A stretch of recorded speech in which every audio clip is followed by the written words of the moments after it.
Welcome, ladies and gentlemen. Welcome once again to the story behind the story, the 7th day of September, Friday, 2012. Oh, good golly, ladies and gentlemen. You know, I received a couple of emails yesterday that I got to comment on because it's led me into a real, oh golly, shall we say a quandary, a need to expose. I received a picture that was supposedly Michelle Obama with her two little daughters.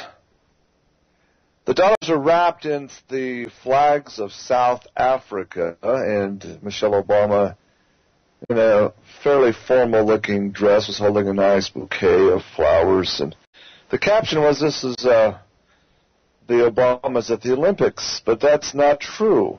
I don't know where this picture, who started this thing about it being at the Olympics. It's just not true. This picture was taken last summer, 2011, in South Africa when the First Lady and her beautiful little daughters were there on the tarmac. They were presented with the gifts. The flowers were given to the First Lady, and the first kids were given these towels, these blankets of the South African flag. And it was cold, it was chilly. It was in the 50 degrees range there. South Africa, folks, in the summertime, it's winter down there. It's like the land down under, in case you forget. You know, Michelle, nobody told her that, it's going to be cold down there at the southern tip of Africa in July, so she didn't really dress warm enough. But so the kids took these blankets and wrapped themselves up in it. That's the story behind that picture. I'm upset that people are saying that's the Olympics. They just don't do their homework. Folks, you heard on this show on Tuesday the testimony of a gentleman from South Africa, a member, a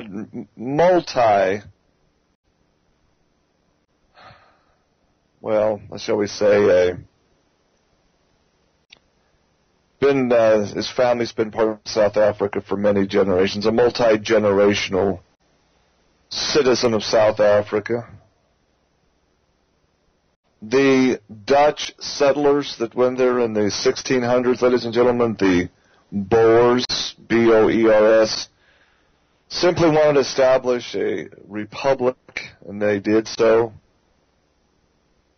Back at that time, if you look at the history, good heavens, not much going on down in the southern tip of Africa.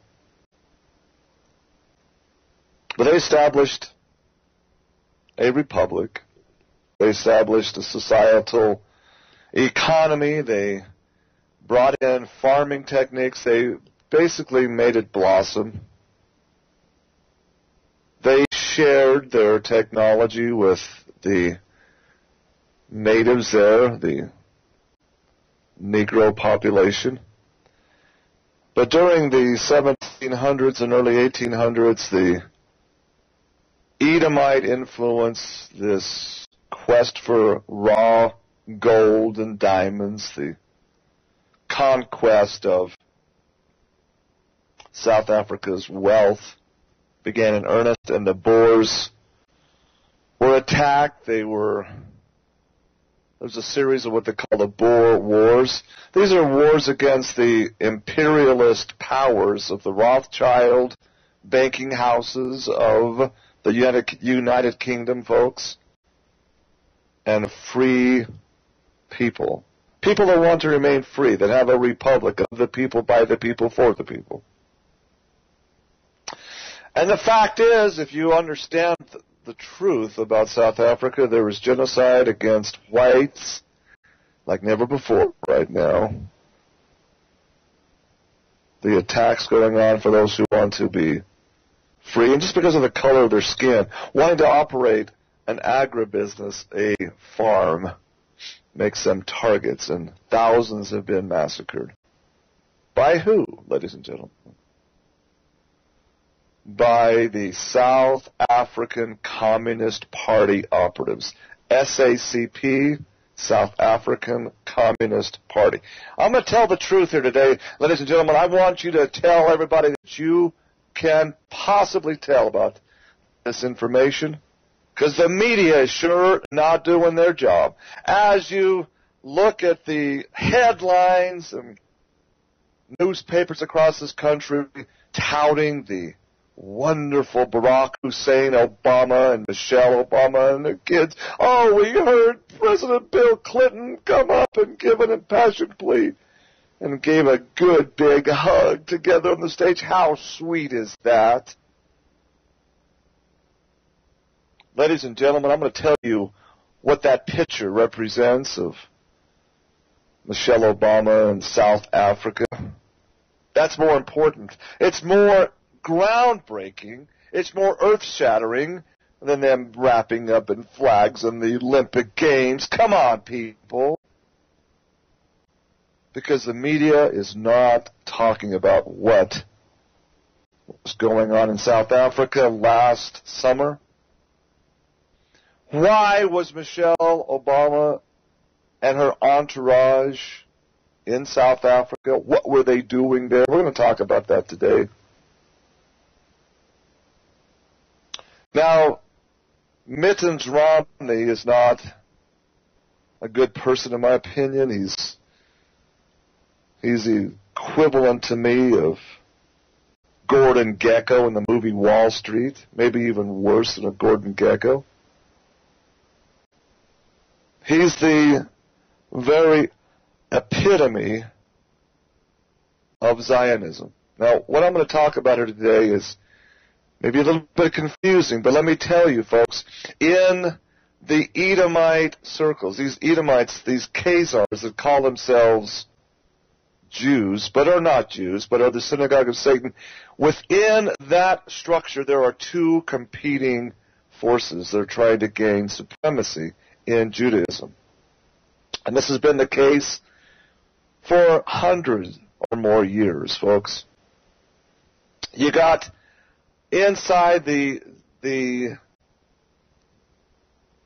synagogues of these subhuman serpents a group that is completely and totally communist. Completely and totally on the communist bandwagon. And then there are others who are completely and totally Zionist. And there's quite a bit of conflict going on between the billionaires on the communist ledger and the billionaires on the Zionist ledger. The communist Bolsheviks are the ones that did all the mass genocide in the Soviet Union, and what they're doing in South Africa is exactly from the 1916-17 playbook. Got to understand, that's why I'm telling you, that's why it was so important to listen to the testimony of the Boers out of South Africa. Because what's happening there is going to affect us here today. Because you see, the red communist iconic leader, Barack Hussein Obama. He's a communist, ladies and gentlemen. The media hides this fact because, of course, it's the Jews who are communist. That's who you got to understand that. There is either rabid Zionists or there's rabid communists. And that's what's really shaping up in this ideological extreme called the election coming up. You got the ultimate Zionist, capitalist Romney versus Saul Lewinsky, the absolute communist power. And you have to understand that's what's really at play here. Now, the media will hide all this fact from you. They'll not explain this to you like I'm going to explain it today to you. I'm going to give you references. You can check it out for yourself.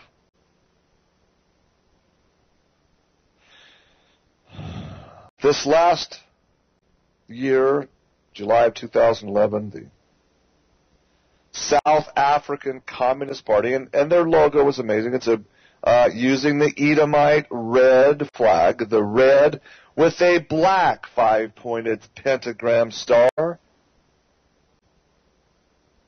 South African Communist Party. On their website, SACP, South African Communist Party official website, here is what is posted, and I quote.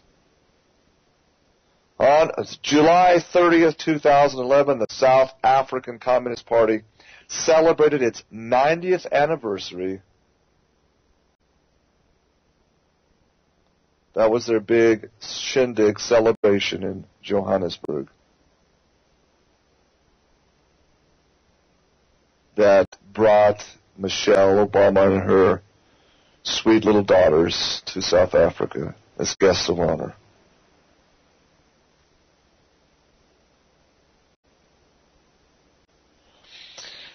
Since its formation in 1921, the South African Communist Party worked underground to change South Africa's political landscape. One of the most important relationships it maintained was with its partner, the African National Congress, ANC. That's Nelson Mandela, ladies and gentlemen. Although the relationship was based on a tumultuous beginning, they go in and you talk about terrorists underground. Oh yeah, tumultuous. That's a very tactful way of saying they're terrorists.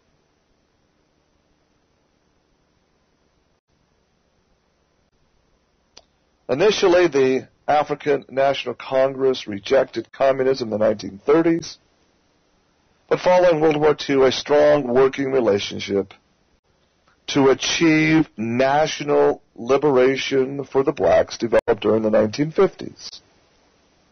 And this bond extended into the exile years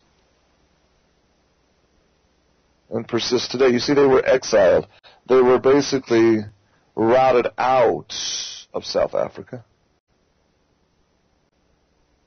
They went into exile underground. It's what typically happens with criminals. You put out, they come out and they absolutely have been tied to bombings, murders, shootings, and so they go in exile. Now, during this 50s and 60s, ladies and gentlemen, look who is part and parcel of this African communist movement. This movement is headed out by a man named Obama Sr. It's amazing. It's just flat out amazing how the liberal press hides all these facts. They don't want the people to know what's really going on in the Obama White House. You might as well just paint it red. It's not a matter of black versus white. It's a matter of red communism versus freedom as a republic. That's the bottom line.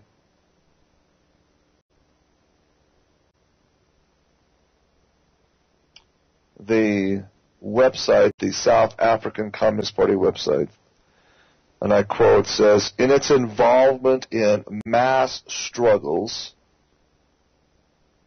that focus on organizing workers around issues of workers' rights. See, that's exactly what the Bolsheviks did. Exactly this scenario in Tsarist Russia. The South African Communist Party continues to play an important role in South African politics. Oh, you bet they do. And look who funds them, ladies. Well, I'll get onto that in the next segment. Because you can't do anything without funding, and that funding comes from the Oppenheimer groups, the rich communist Jews. Communism was founded by a Jew named Karl Mordecai, who changed his name to Marx. Got to wake up, ladies and gentlemen.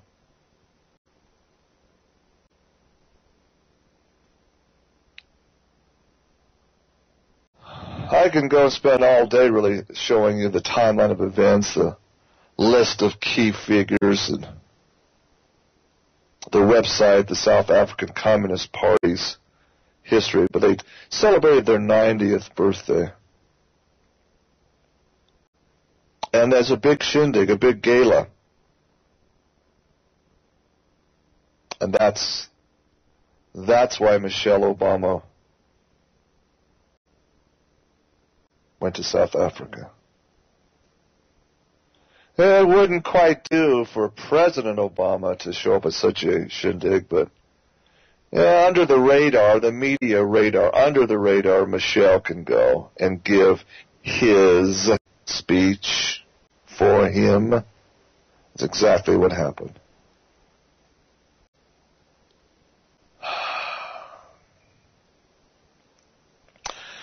Down in South Africa, there is a Roman Catholic church down in Soweto, South Africa,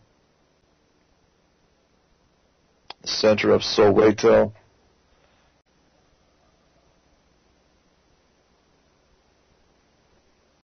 This year, on the 24th of August, this Catholic church called the Regina Mundi Church celebrated its 50th anniversary. We'll talk about this, ladies and gentlemen, because that's where Michelle Obama gave her speech on the 90th anniversary celebration of the South African Communist Party. But let me give you the history of the Regina Mundi Church that Michelle Obama visited and gave her speech, and because it'll help explains a lot about who the Obamas are. Boy, it tells you all you need to know about them. Here is the South African Broadcast Corporation news channel. They're posting as of Friday, August 24th, 2012, and I quote, there's a picture of this iconic church, and I quote, "Another queen of the world is celebrating her jubilee." A jubilee is 50 years, okay, folks? Her name is Regina Mundi, M-U-N-D-I, and she's the iconic Roman Catholic Church at Moroka in the center of Soweto, South Africa. Regina Mundi will be hosting a special service this Sunday for her Golden Jubilee. During the past 50 years, she's been both a religious and political sanctuary. She stood for both a religious and political truth, freedom, human rights, justice, and peace. Consequently, she's become an unforgettable site of memory, pilgrimage, and inspiration. Indeed, brought the First Lady and her 2 daughters there. The Regina Mundi Church is shaped like a triangle. It's like a pyramid. Pope Paul VI consecrated it in 1962 when he was still a cardinal. One of the church's most striking features is the stained glass Annunciation of Archangel Gabriel telling the Virgin Mary that she would give birth to God's Son, Jesus. Near the altar is Larry Scully's famous painting of the Black Madonna. And the Virgin Mary's not white, she's black, according to this Regina Mundi icon. Larry Scully's original Black Madonna painting. This painting was a gift from mining magnate Harry Oppenheimer. Oh my goodness. See the connections, folks. The church also features personal stained glass artwork of Nelson Mandela. Regina Mundi, the church, rose to prominence during the 1976 Soweto student uprising against Bantu education in Afrikaans. Johannesburg Archbishop Patrick Fitzgerald refused to close its doors when all hell broke loose between the students and the apartheid police. The police opened fire on students and residents seeking refuge in the church. The corner of the gray marble altar was broken with a rifle butt. The statue of Jesus at the back of the church doesn't have hands. There are still some bullet holes in the ceiling and walls. Inevitably, Regina Mundi buried thousands of anti-apartheid activists and innocent bystanders. When the apartheid government banned outdoor political meetings, the church hosted many of them under the guise of worship and prayer. This holy place became known as the Soweto Parliament.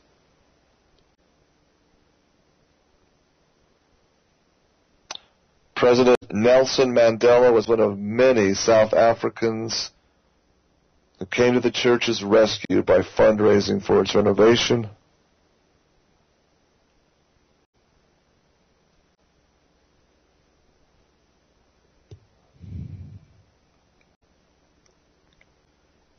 Desmond Tutu, the Anglican Archbishop of Cape Town, was also a regular speaker at the church.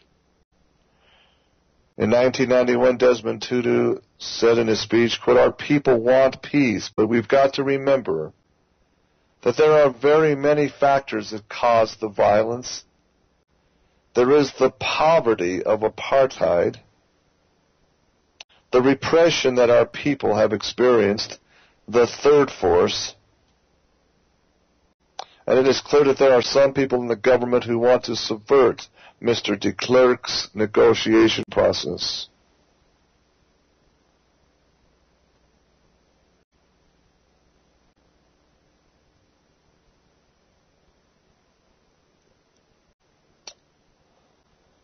Okay, so that's the church history. The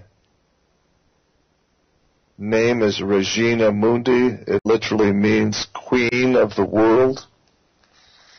And so the Queen of the World, Michelle Obama, comes and gives a speech, and she references this.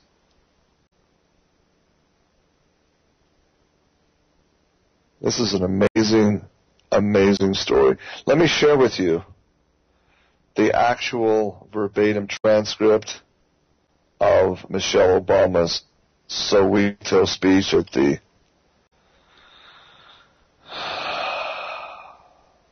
Queen of the Earth Chapel. It's quite long. I'm going to get started and we'll have to take a break. We'll finish up hopefully this hour. Oh my goodness.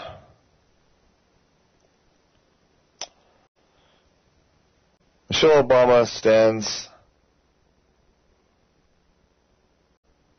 last June 22nd. And here's her words. She gets a rousing ovation. She stands and says, "Thank you, thank you. Thank you so much. It is such a pleasure and an honor to be here with all of you today. I just want to start by thanking Gracia Mackay for that just, gracious, kind introduction. It is overwhelming.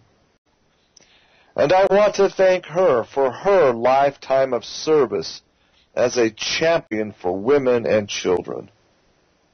And from the bottom of my heart, I want to thank you for all the kindness and generosity that you have shown my family for our visit here. Thank you so much. I am also honored to share the stage with another remarkable leader, Baleka Mbete. She has played a vital role in advancing equality and promoting development here in South Africa. Thank you to the both of you for joining us here, for sharing this moment with all of us.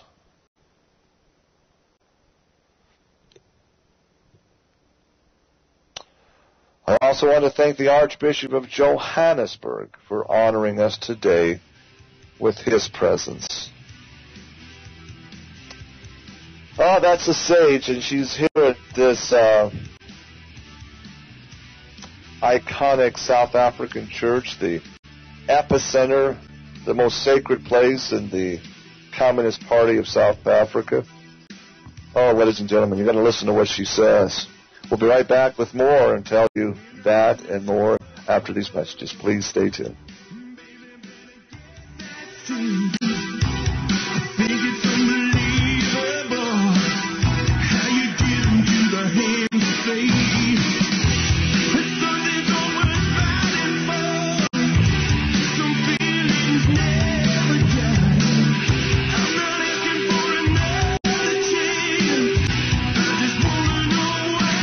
What can the answer be, ladies and gentlemen? Well, the answer to this puzzle is figuring out who Michelle Obama and Barack Obama are, what their agenda is. And ladies and gentlemen, can you spell communism? Now they want to disguise this as, oh, this is just simply empowering the middle class, empowering the poor people. That's the way they want to sell it to you. But ladies and gentlemen, it's absolutely from the serpent, from the synagogue of Satan. We explained this yesterday in great detail.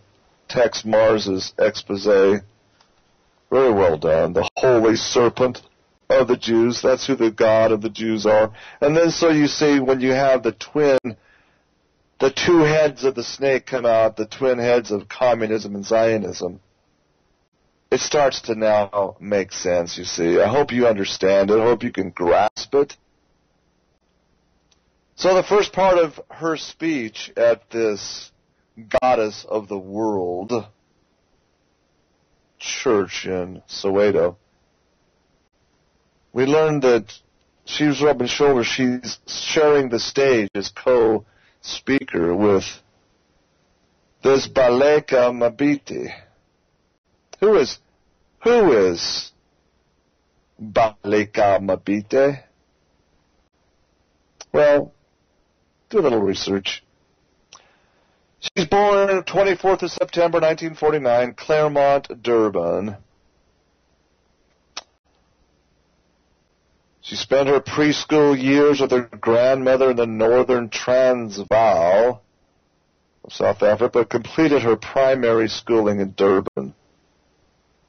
In 1958, that would make her 9 years old, her family moved to Fort Hare University, where her father had been appointed librarian. Her father, a key member of the South African Communist Party, eventually was relieved of his position, was fired when the government imposed a crackdown on communist activities on the campus. This is again during the early 60s. Why did they crack down on it, folks? Well, the agenda, you see, is to come out and to use violence. You heard the testimony, the economic figures. The blacks during that time were on the way up. They weren't, there's just flat out a huge difference of opinion on what was really happening during the separation, the apartheid. People want to say it's racist. Well, maybe it's just economics. Maybe it's just a way of separating cultures. Don't think that's racist to separate culture. But see, there's these communist party, the people, they don't understand. They're just being manipulated by the Jews behind the curtain. They're being sold a bill of goods, and more importantly, they're just given a blank check, a huge amount of money to do their work. And here is the story. When her father was ousted as leading member of the African Communist Party, this Beleka Mabite, Beleka was sent to boarding school. She matriculated from the Inanda Seminary in 1967. Beleka then enrolled at the Eshau Training College, but was soon expelled for violently challenging the college authorities there. She then went on to Lovedale Teacher Training College in Alice, South Africa, and completed her degree in 1973. She went on to teach in Durban, where she soon became active in what they call the Black Consciousness affiliated organizations. Black power, you see. Overthrow whitey, in other words. And through this, the Black Consciousness, Black Power groups, she then established her contacts with the African National Congress's underground structures. In other words, the ANC is synonymous with the African Communist Party. When Baleka's brother, a member of the Black Consciousness militants, the oriented Natal Youth Organization, was arrested, she decided to leave teaching. But she was also arrested soon after this. During her detention, she received a note from her brother, who was at the time awaiting trial in Johannesburg. The note instructed her to leave the country, if possible. So she abandoned the country. She left the country on the 10th of April, 1976, with the assistance of the African National Congress underground, the African Communist Party, and went into Swaziland, leaving her 2 children behind in Swaziland. She worked for the ANC and the Communist Party. By the end of that year, she'd obtained a teaching post in Mbabane. In 1977, she left for Tanzania, where she became the first secretary of the regional women's section of the ANC/African Communist Party, which was established as a result of a growing number of women going into exile from South Africa. In 1978, though she had 2 kids, she married exiled writer Keropetsi Gogoksite, and in 1981 left Tanzania to join him in Kenya, where he taught at the University of Nairobi. Do you think during that time that they could not have been together with a man named Barack Obama Sr.? Because that's where they were. That's where he was. That's where he worked. They were both big time involved in the African Communist Party, folks.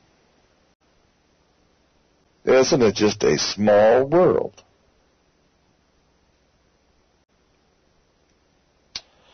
She then left Zimbabwe, the University of Nairobi, where she joined Women's Committee, but soon left to work full-time for the African National Congress's Women's Section until the launch of the ANC Women's League in 1990. In June 1990, Baleka returned to South Africa, and at the first National Conference of the ANC Women's League, she was elected Secretary General. She currently serves as the ANC's National Executive Committee. Is a full member of the Communist Party, ladies and gentlemen, the African Communist Party, South African Communist Party. As a member of the Congress of South African Writers. She's a writer. Ooh. That's the history of this Baleka Mbete. Okay, this is the persons that are speaking to this group in South Africa.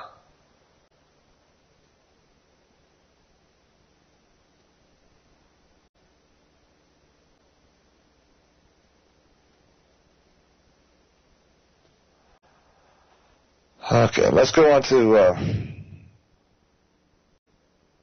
Michelle Obama's speech, shall we? It's amazing. The Regina Mundi Church. Regina Mundi. Goddess of the world. Queen of the world. How fitting. Again, she says, and this is where we went to break, Michelle Obama said, quote, I am also honored to share the stage with another remarkable leader.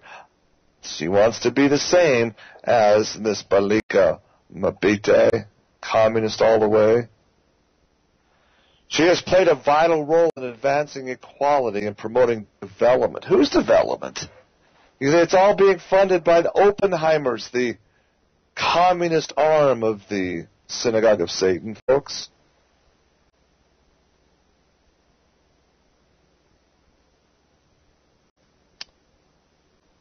Michelle Obama goes on, of course, I want to recognize our guests of honor, these 76 extraordinary young women, leaders from here in South Africa and across the African continent.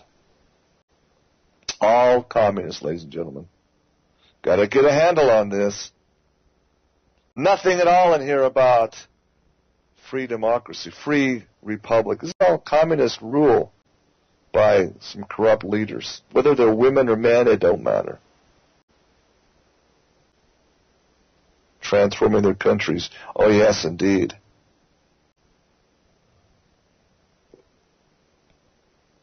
These are young women, she said, transforming their communities and their countries.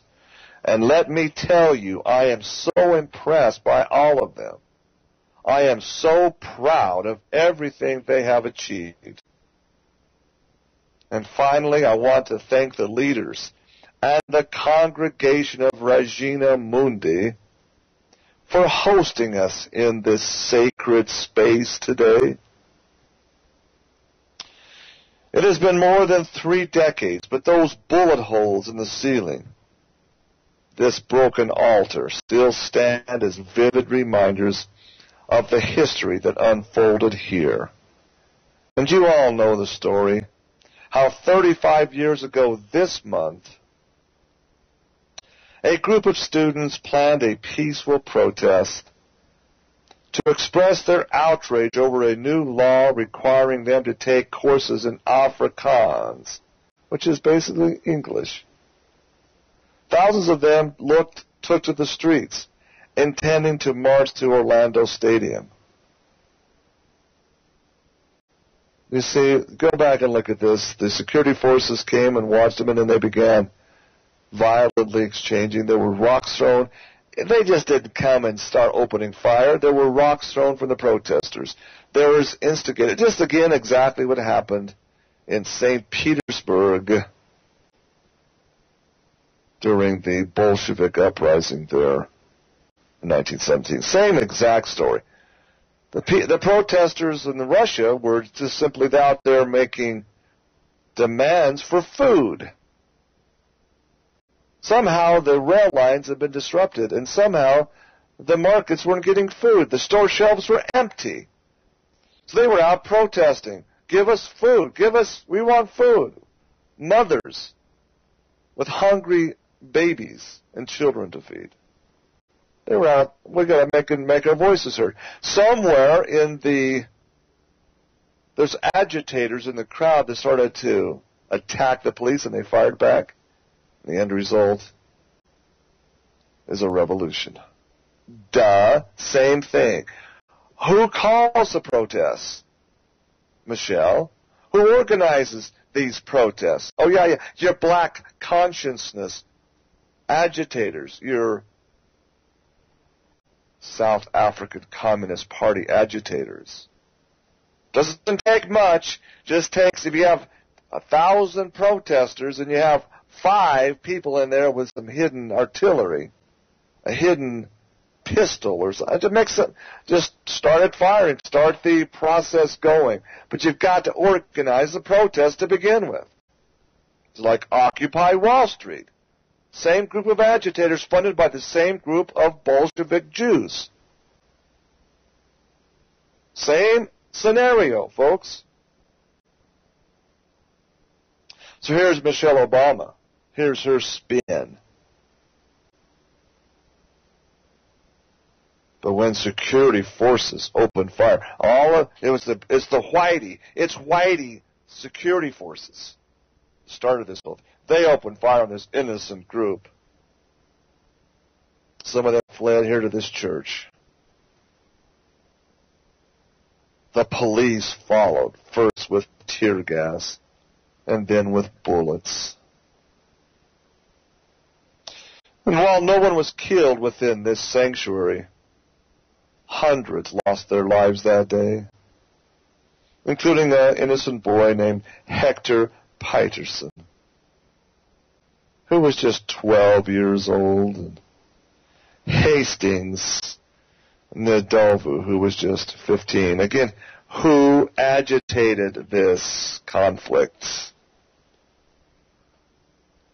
Who's really responsible for the death of these youngsters? The First Lady, Michelle Obama, continues, quote, many of the students hadn't even known about the protest when they arrived at school that morning, but they agreed to take part, knowing full well the dangers involved, because they were determined to get an education worthy of their potential. See how she spins this? They're just going to school. They want to get education. It's education. By communist standards, though, you see. Worthy of their potential. Oh, Whitey's keeping us down. You talk about divisive.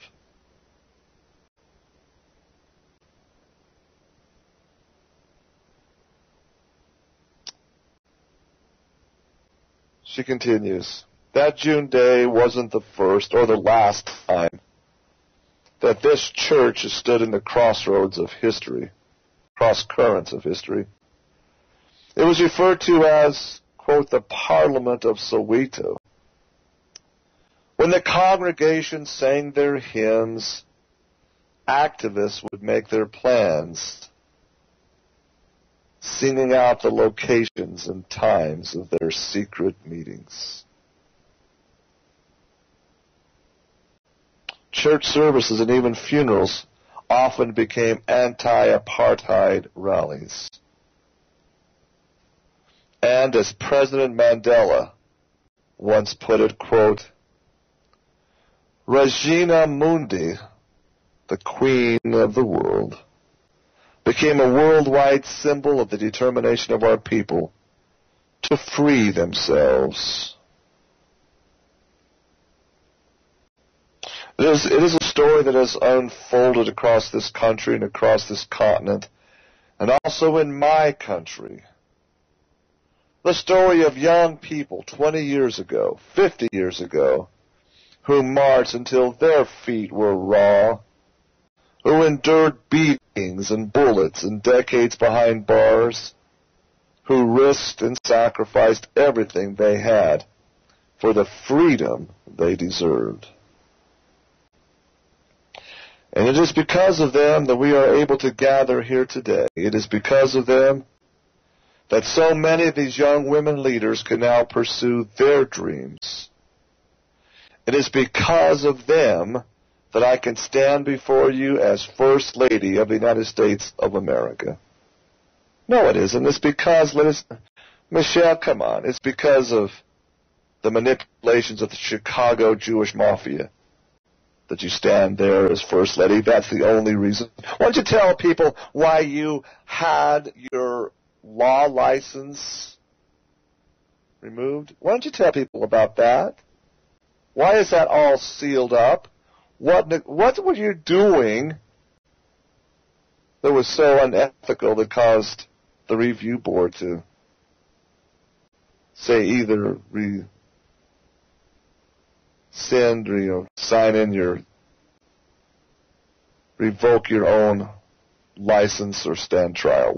What did you do, First Lady Michelle? Why is it so secret? Why do you have to hide all this? Why do you have to seal up your husband's transcripts of Occidental College in Columbia? Why is all the records so secret? Come on, people. But she goes on, and this is amazing. She says, quote, "That is the legacy of the independence generation, the freedom generation. And all of you, the young people of this continent, you are the heirs of that blood, sweat, sacrifice, and love." Oh, please. Oh, please. Why don't you talk about Marxism? Why don't you talk about communist and the suppression of the white Christians of Russia, Michelle Obama? Why don't you talk about that for a change? Why don't you talk about the Young Turks and the massacre of Armenians, the white Christians that millions strong were massacred? Why don't you talk about the communist Cheka, the secret police, Michelle Obama? Why don't you talk about that? Why don't you explain what went on in the Katan forest of Poland, where the Polish white Christian officers of the Polish army were lined up and massacred? The bullet in the back of the head by your communist Cheka overlords. Talk about that, why don't you, ma'am?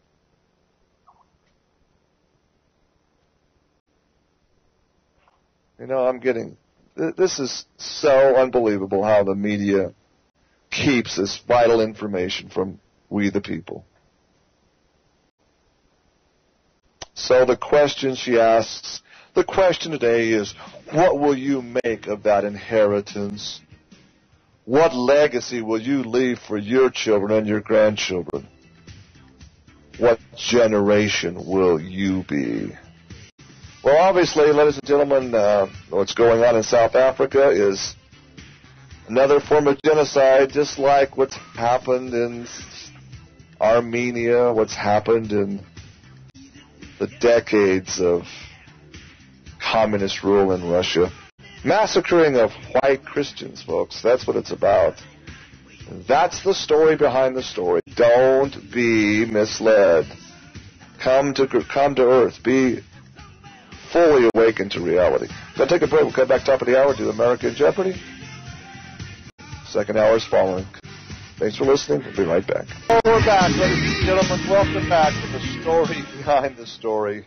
Thanks for listening. You know, this is a critical time in our history because the media is so complicit to keep the truth, the actual facts. Truth is facts. Truth is reality, folks. It's not some wishful make-believe Book of Mormon era. You know, that's what gets me about people in Mormonism. I love the Mormon people. I used to be one. I still consider probably myself as being Mormon, but the reality is you gotta just sit back and it hits you like a ton of bricks. The Book of Mormon is fiction. There is no Zarahemla. There is no proof of any of that happening.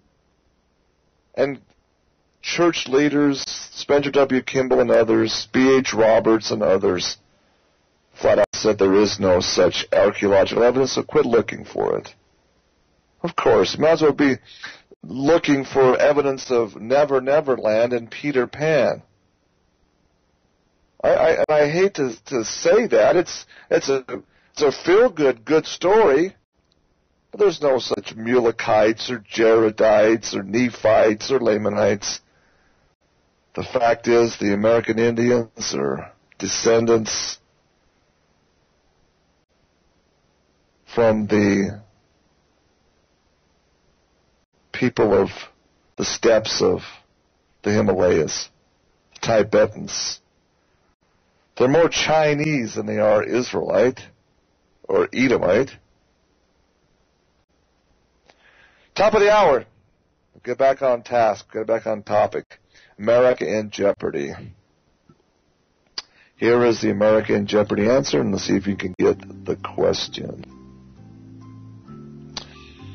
In June of 2011, she traveled to South Africa to celebrate as a keynote speaker the 90th anniversary gala of the South African Communist Party. She gave a rousing speech, the Goddess of the Earth chapter. Okay, that's the answer. The question is, who is First Lady Michelle Obama? Her speech is what I'm going over today in verbatim. And I'm giving you the background history, folks, from my perspective. She says in her speech, gives her reasons for coming to the Goddess of the Earth Chapel, the historic icon of the communist movement there in Johannesburg, South Africa.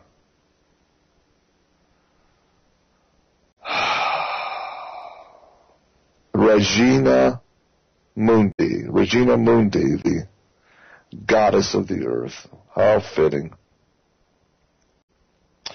She goes on and says, now I could ask these questions of young people in any country, on any continent, but there is a reason why I wanted to come here, to South Africa, here in this special, iconic chapel, the very basis, I mean, really a symbol, folks, of the Edomite,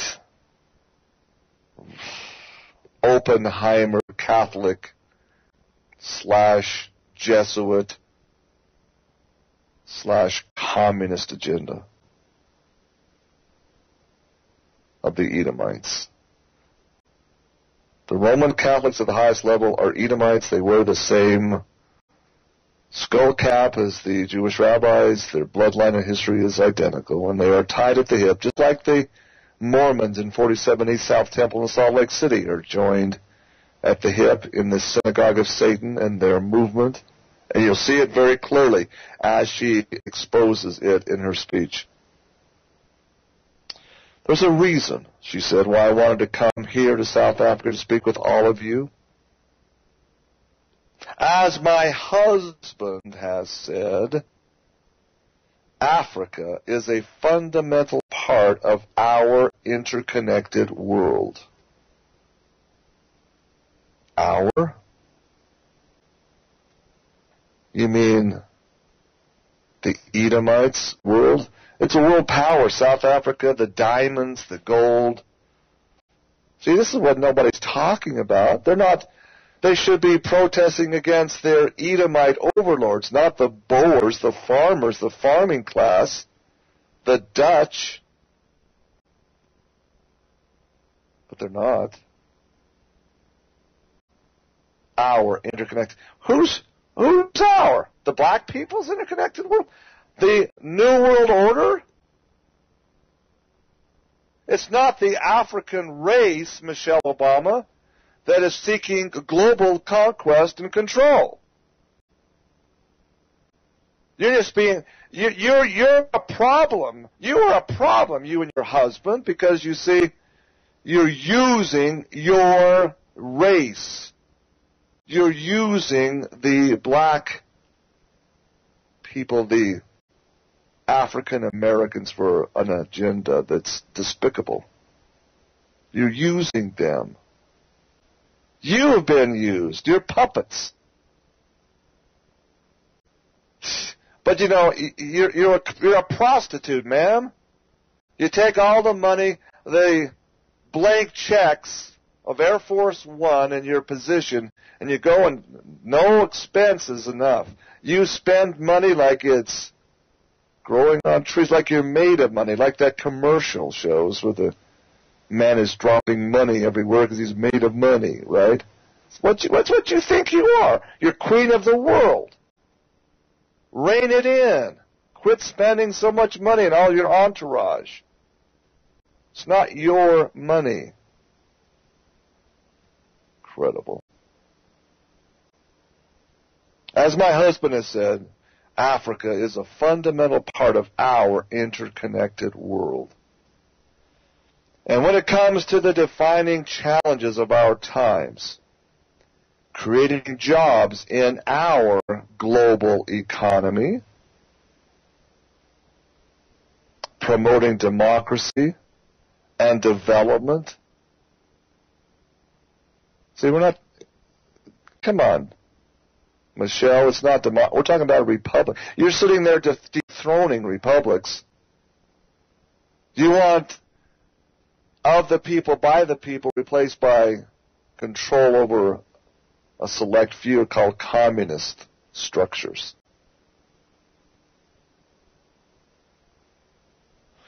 Oh yes, confronting climate change, she goes on to say. Confronting climate change, extremism, poverty and disease. For all of this, the world is looking to Africa as a vital partner. Yeah, that's why they brought Obama, a native of Kenya, birthplace in Kenya, born in Kenya, and is a puppet master of America. She says, quote, "That is why my husband's administration is not simply focusing on extending a helping hand to Africa, but instead focusing on partnering with Africans who will shape their future by combating corruption and building strong democratic institutions, by growing new crops, caring for the sick." Is that why the African National Committee is attacking the Boer farmers, the whitey farmers, and killing them?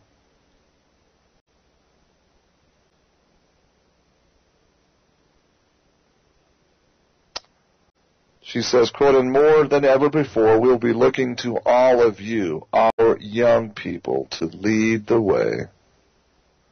And I'm not just saying that to make you all feel good.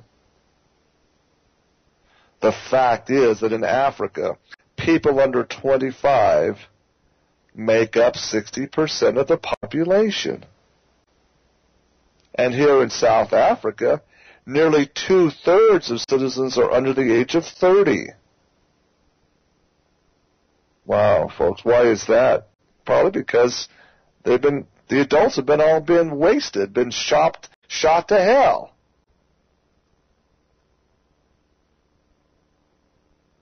Oh yes, way to go, African National Committee, South African Communist Party. Shimony. So over the next 20 years, she says, the next 50 years, our future will be shaped by your leadership. Who's our future, Michelle? The world? We are the world? Is that what you're... or is it just people of color? She goes on, quote, and I want to pause for a moment on that word, leadership. Because I know that so often when we think about what that word means, what it means to be a leader, we think of presidents and prime ministers.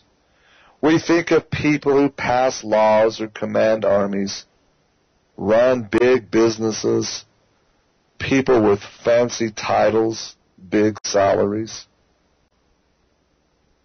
And most young people don't fit that image. And I know that often when you try to make your voices heard, sometimes people don't always listen. I know there are those who discount your opinions, who tell you you're not ready, who say that you should just sit back and wait your turn. But I am here today because when it comes to the challenges we face, we simply don't have time to sit back and wait. I'm here because I believe that each of you is ready, right here and right now, to start meeting these challenges. And I am here because I know that true leadership that lifts families, leadership that sustains communities and transforms nations, that kind of leadership rarely starts in palaces or parliaments. That kind of leadership is not limited only to those of a certain age or status. And that kind of leadership is not just about dramatic events that change the course of history in an instant. Indeed, true leadership often happens with the smallest acts, in the most unexpected places by the most unlikely individuals. I mean, think about what happened here in Soweto 35 years ago. Many of the students who led the uprising were younger than all of you. Now, for the first time, she lets this Freudian slip come in here. She brings the word an uprising. Uprising. She says earlier it was a peaceful protest. Innocent little students going to work, going to school. No, here she lets it out of the bag. It's an uprising, which means it's a revolution. Many of the students who led the uprising were younger than all of you. They carried signs made of cardboard boxes and canvas sacks. Yet together, they propelled this cause into the consciousness of the world. What cause, Michelle Obama? What cause? Communism.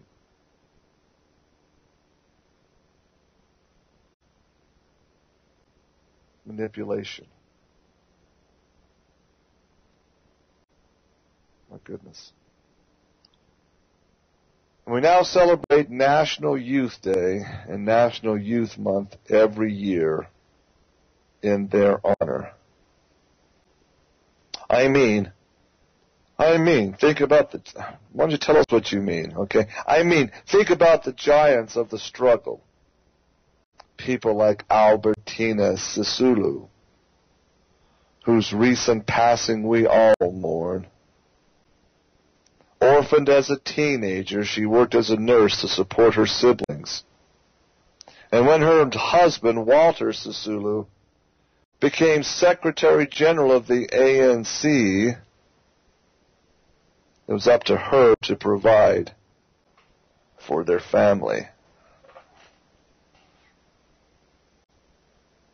When he was imprisoned for 26 years, it was up to her to continue his work. And that she did. With a mother's fierce love for this country, she threw herself into the struggle. Oh, isn't that just heartwarming? She led boycotts and sit-ins and marches, including the 1956 Women's March, when thousands of women from across this country converged on Pretoria to protest the pass laws. They were women of every color, many of them not much older than all of you. Some of them carried their babies on their backs. For 30 minutes they stood in complete silence, raising their voices, only to sing freedom songs like Nkosi Siqale Africa. Their motto was simple, but clear. If you strike a woman, you strike a rock. Ma Sisulu, the students of Soweto, those women in Pretoria, they had little money, even less status, no fancy titles to speak of. But what they had was their vision for a free South Africa. What they had was an unshakable belief that they were worthy of that freedom. Freedom. She's talking about freedom. How is a communist state being free? Is that what you equate freedom with, Michelle Obama? A complete communist flag raising over the country? Is that your equality? And they had the courage to act on that belief. Each of them chose to be a rock for justice. And with countless acts of daring and defiance, together they transformed this nation. Yes, sir, they transformed this nation to a communist state, dominated by the South African Communist Party. And to this day, Whitey is being discriminated against and murdered. The world is quiet about it. The media is not talking about it. Black power, yeah, equality. What about Whitey? What about the white man? What about the Boer farmers who've worked their fields since 1652? Don't they have a right to exist?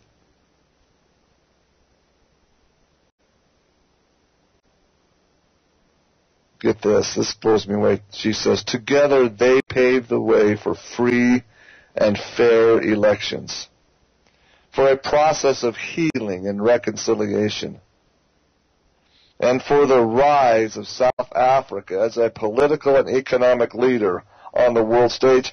Give me a break. In the 50s and 60s, South Africa was already a powerful economic leader on the world stage.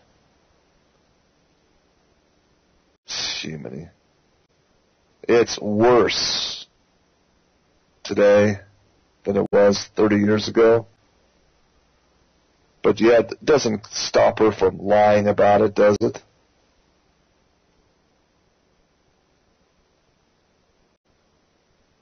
She continues, now, I know that as your generation looks back on that struggle and on the many liberation movements of the past century, yeah, let's talk about liberation. How about the Communist Party of the Soviet Union, Michelle? Let's talk about that again.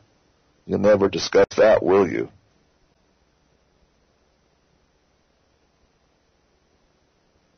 On the many liberation movements of the past century, you may think that all the great moral struggles have already been won. As you hear the stories of lions like Madiba and Sisulu and Lothuli, You may think that you can never measure up to such greatness. Oh boy. It's like saying, hey, we need to worship Lenin and Stalin and Khrushchev.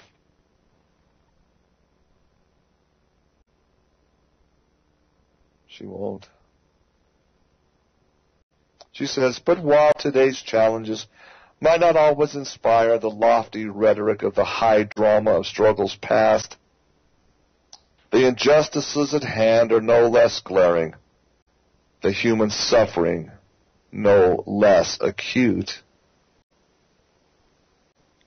So make no mistake about it, she says, there are still so many causes worth sacrificing for.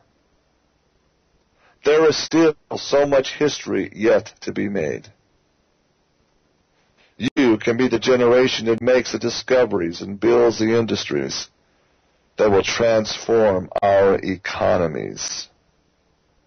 You can be the generation that brings opportunity and prosperity to forgotten corners of the world and banishes hunger from this continent forever.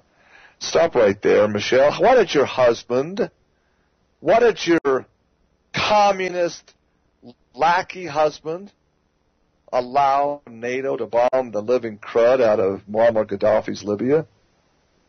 Why did you allow NATO planes and American, British planes and pilots to bomb Libya's water supply and farming system back to the Stone Age, when they were posed to do just that?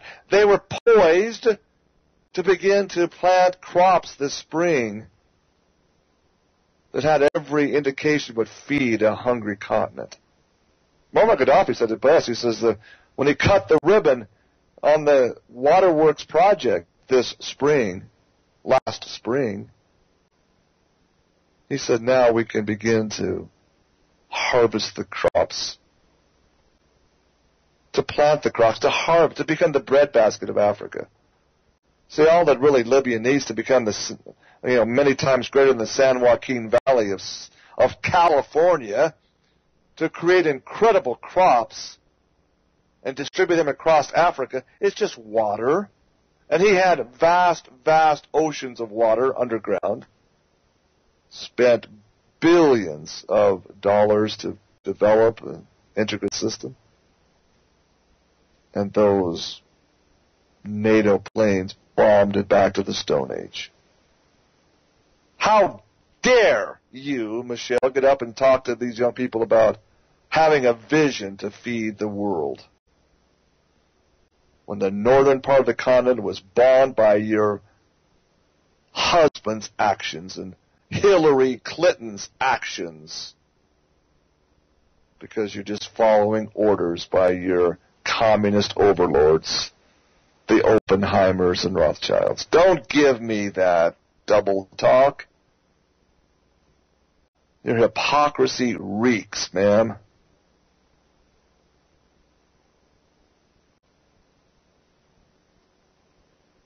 Yeah.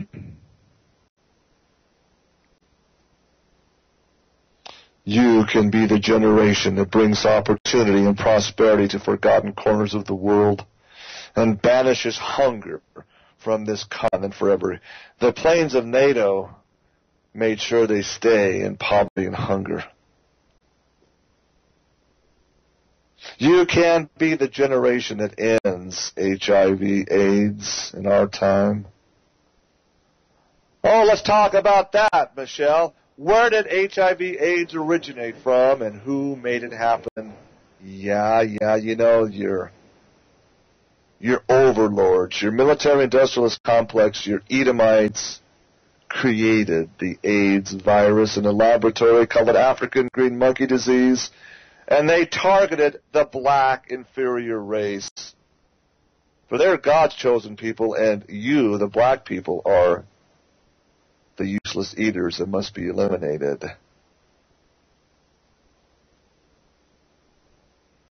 See, you've hitched your wagon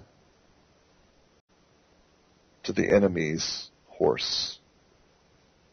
The horse of the apocalypse, the horse of the serpent. Either you're just flat out dumb, ignorant, or you're complicit. Either one, there is no excuse. You're the first lady, for heaven's sakes, and you've sold out.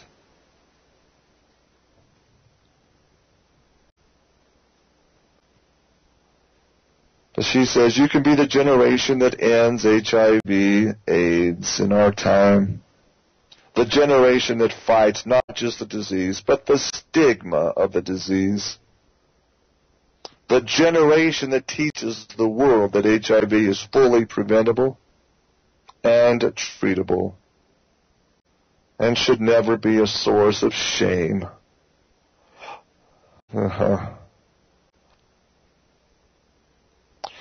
You can be the generation that holds your leaders accountable for open, honest government. Hey, great idea, Michelle. Whoa, great idea. Let's start with your husband's transcripts. Eh? What has he got to hide that he doesn't want the people to know about Occidental College and his years at Columbia? Why are you hiding them? How dare you get up and say, you must hold your leaders accountable for open, honest government at every level.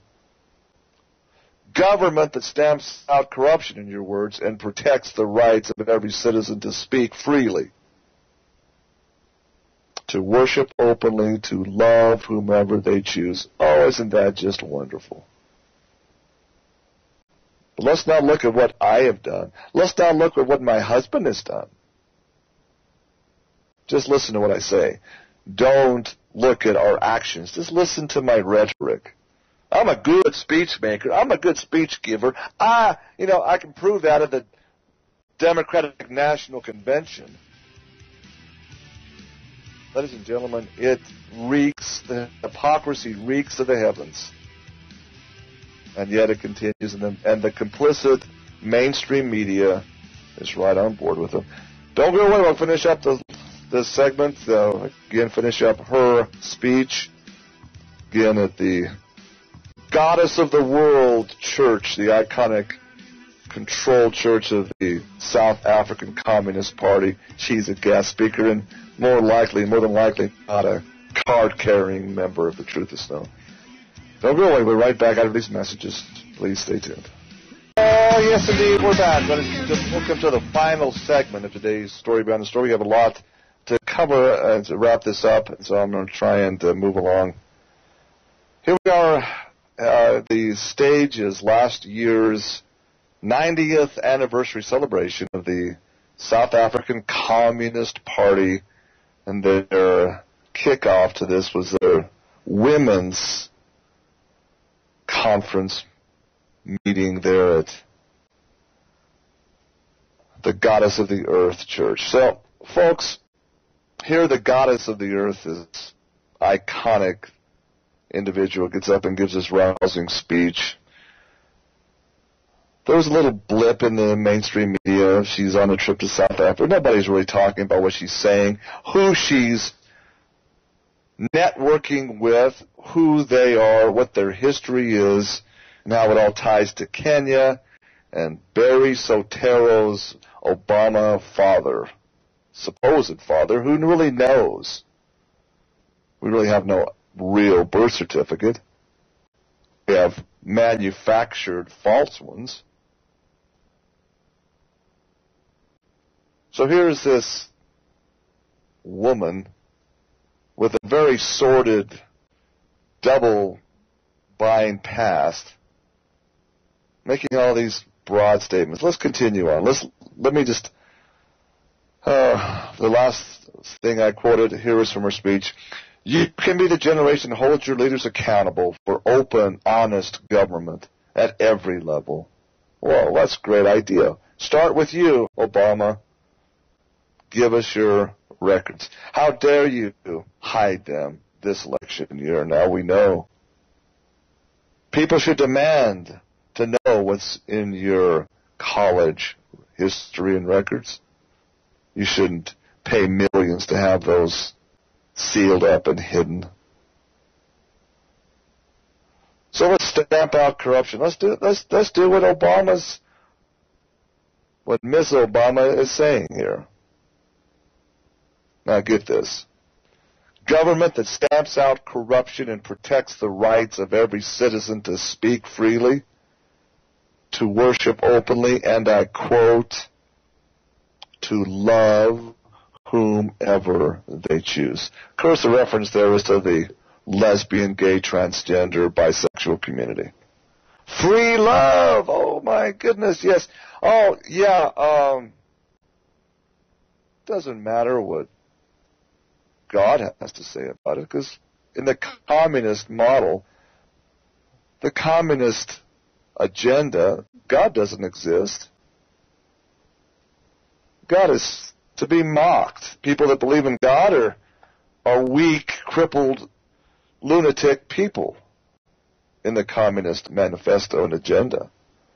All you have to do is read Karl Mordecai, this warped, absolutely warped rabbi, teacher of Jewish persuasion, and read his beliefs concerning do as you will. No God in the equation. He's completely and totally atheistic, and this is the communist agenda, whether it's Raymond Kurzweil or the Jewish Transhuman Association, the Mormon Transhumanism Association. All of it is simply do as you will, love who you will, because you know what? The Bible is nothing but a mishmash, hodgepodge of nothing. Sodom and Gomorrah, sodomy and what was going on there in those streets. It's not important to the Creator that you abide by His laws. And ladies and gentlemen, the fact is, it's a demonic presence. It's sorcery that causes people to behave in that manner. Fact. Vaccinations and the adjuvants, the boosters that are in those vaccines, cause disruptions of the endocrine system, the hormonal production. That combined with the lack of organic sulfur, which is the very building block of the amino acid chains that produce our hormones. When that cycle is disrupted in the hormones, a man with a penis could very well have desires to be a woman. You're so messed up with your hormones. Blame it on this Edomite agenda, folks. Put the blame squarely where it's at. They understand the importance of sulfur. This is not breaking news to them.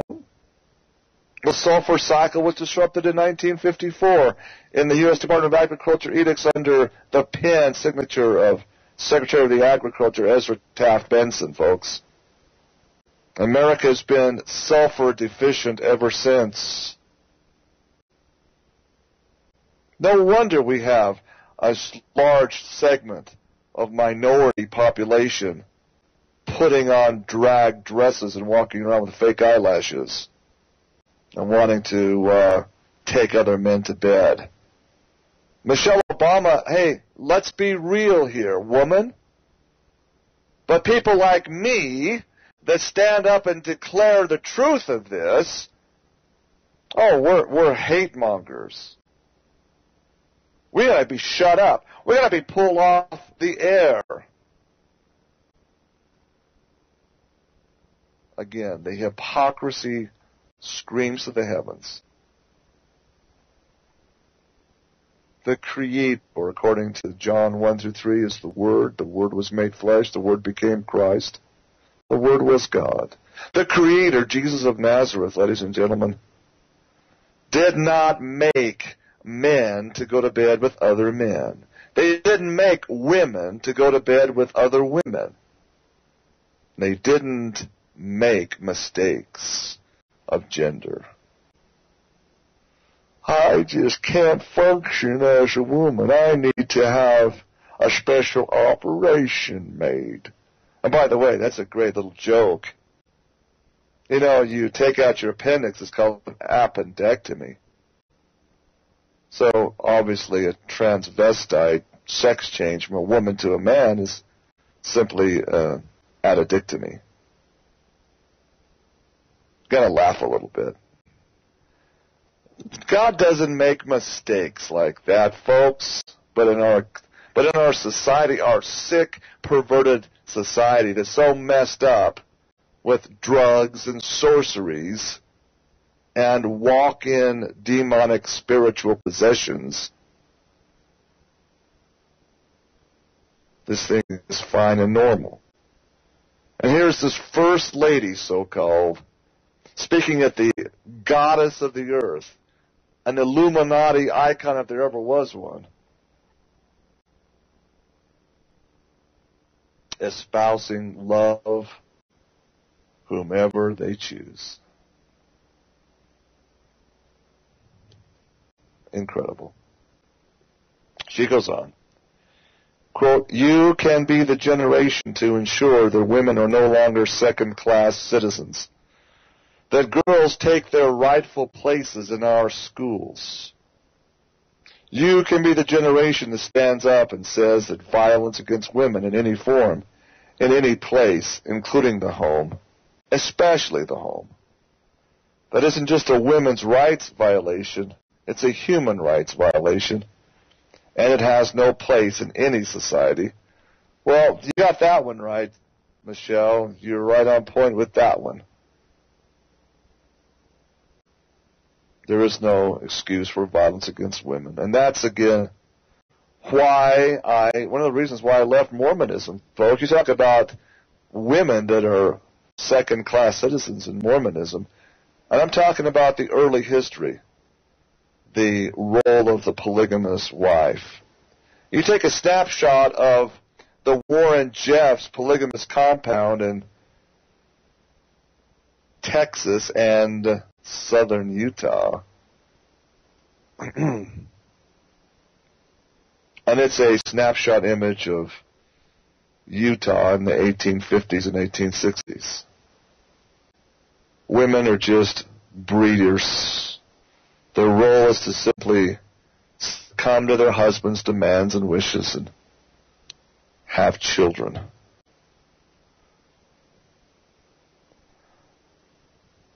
That's abuse and human rights violations, in my opinion.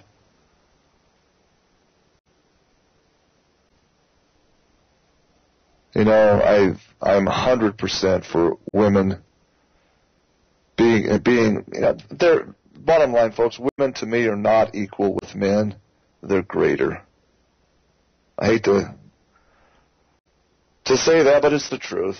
Women can multitask. My wife, I marvel at her. She does 5 or 6 things at once, and I can't believe she does this. Her brain, and women's brains are different than men's brains. There's a book that I've got on my shelf. Men are from Mars, women are from Venus. They are different, and thank God for that difference. Boy, I honor my wife, my woman of my life. She's greater than I am. That's why on the chessboard, a queen can move any direction. It's the most powerful piece on the board. A king, well, you sit back there and let the queen protect you. That's the way it is in real life, folks. And men, you might not agree with me, but I'm telling you, that's my worldview. God made women a little bit higher than the angels, in my opinion. That's just me. So here's Michelle Obama. You see, that is the history that your generation can make, she says. Now, she said, I have to be honest. Well, that's a first. Your efforts may not always draw the world's attention, except for today. You may not find yourself leading passionate protests that fill stadiums and shut down city streets. Is that a good thing, Michelle? And the change you seek may come slowly, little by little, measured not by sweeping changes in the law, but by daily improvements in people's lives. But I can tell you from my own experience, and from my husband's experience, that this work is no less meaningful, no less inspiring, and no less urgent than what you read about in the history books. You see, it wasn't that long ago that my husband and I were young, believe it or not, just starting out in our careers. After he graduated from university, Barack got a job as a community organizer in the struggling neighborhoods on the south side of Chicago. Yeah. Talk about that, Michelle. Can you spell acorn? Can you talk about, again, a communist agitator? South side of Chicago.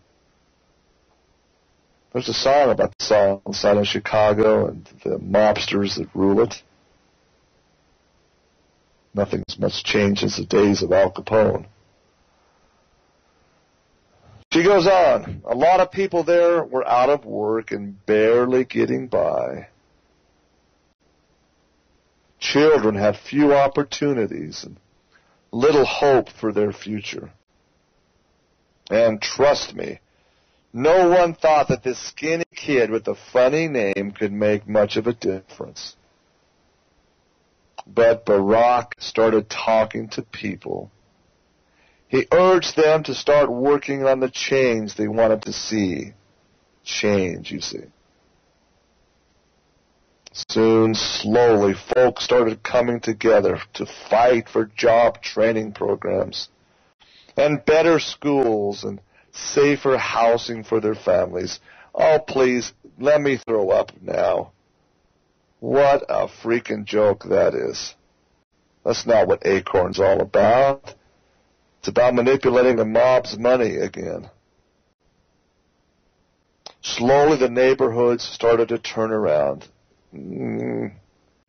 Little by little, people started being hopeful again.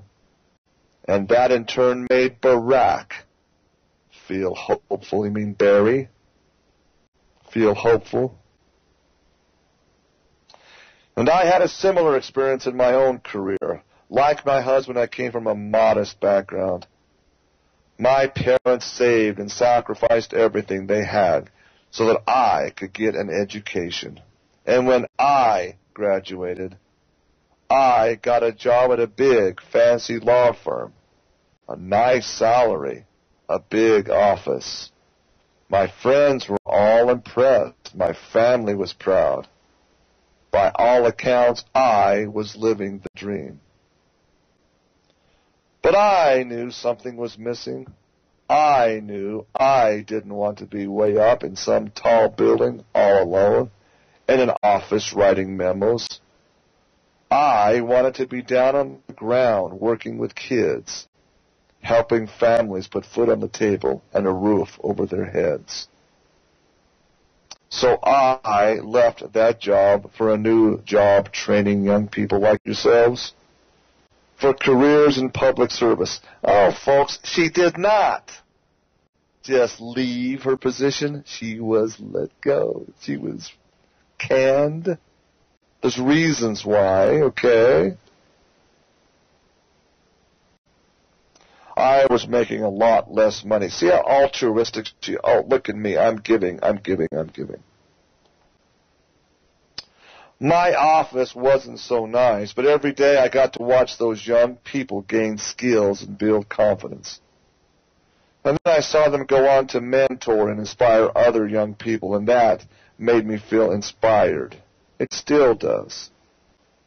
See, my husband and I, we didn't change any laws.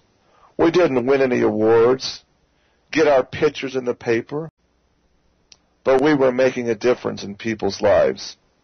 We were part of something greater than ourselves, and we knew that in our own small way we were helping to build a better world. And that's precisely what so many young people are doing every day across this continent. These 76 young women here are outstanding examples. Take Gibelo Dandala from here in South Africa. She left a lucrative career in investment banking to found the Future of the African Daughter Project, an organization that lifts up young women in rural and township areas. Of her work, she says, "We are building a legacy which will outlive and outgrow us." And then there's Roland Creel. She's a young reporter from Zimbabwe who has written about corruption and human rights abuses in her country. She was beaten by police, her home raided, her mother imprisoned. But she still hasn't lost her passion for reporting because, as she put it, the people of Zimbabwe want their stories to be told. What she doesn't mention is it's the warlords there are black, they're not white. There's no apartheid there in Zimbabwe. And then there's Grace Nanyanga, who joins us today from Uganda. Hey, Grace, you go, girl. Orphaned at the age of 13, she started cooking and selling fish during her school vacations to support her 6 siblings. Determined to get an education, she founded her own company, and she made enough money to put herself through university. And she's now started an organization that trains local women to work at her company so that they can provide and support their own families. Of her achievements, she says simply, these are her words, "I made it against all odds," end quote. "I want to be an example for girls in my country and beyond." Listen up, Michelle. You're not listening to me, but you can't hear me. Communism didn't provide this. No, free enterprise did. Entrepreneurship did. Now you want to support a communist regime that wants to take all this away? Steal it from people?